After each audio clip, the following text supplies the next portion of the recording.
Functional losses associated with the spinal cord injury are not exclusively due to the damage directly inflicted by the trauma. The initial trauma also triggers a cascade of nauseous events, causing a wave of cell death within the undamaged spinal cord tissue.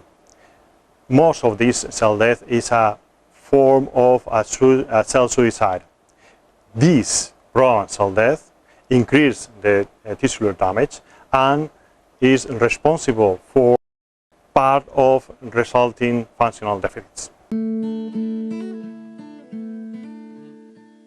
Our group studies the cell death role in the pathophysiology of spinal cord injury and evaluates the effect of novel cytoprotective therapies on functional recovery after spinal cord injury.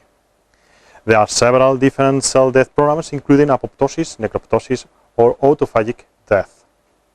While the role of apoptosis in spinal cord injury is quite well known, the contribution of necroptosis or autophagy remain almost unexplored. Thus, we aim to evaluate the importance of these processes as well as the effect of regulating them.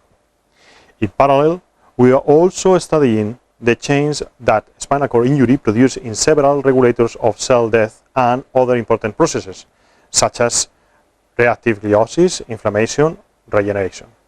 More specifically, our studies deal with changes in the abundance of microRNA, global regulator of RNA expression, the purinergic system components, or different bioactive lipids, such as sphingosine-1-phosphates. Furthermore, we have also developed studies on axonal growth processes that take place during annual regeneration of the antler deer, a spontaneous regeneration model unique among mammals. We aim to identify mechanisms underlying deer antler regeneration and evaluate their therapeutic potential for spinal cord injury. Up to now, our research has provided several very interesting results. On the one hand, we have established that the injury causes a general decrease in the microRNA expression of the spinal cord. As a result, many processes become dysregulated with functional consequences, which are still to be determined. On the other hand, we have also established in vitro the cytoprotective capability of the molecules from the polyphosphate diadenosine family, which are reflected in a better motor outcome and reduces histological damage following spinal cord injury. Promising results are also being obtained from the studies of bioactive sphingolipids. Decrease in the SP1 degrading enzyme causes an increases tisular preservation and better motor outcome, though it might be also increase pain following spinal cord injury. All these results, together with the other in progress, identify new therapeutic targets and tools to treat spinal cord injury.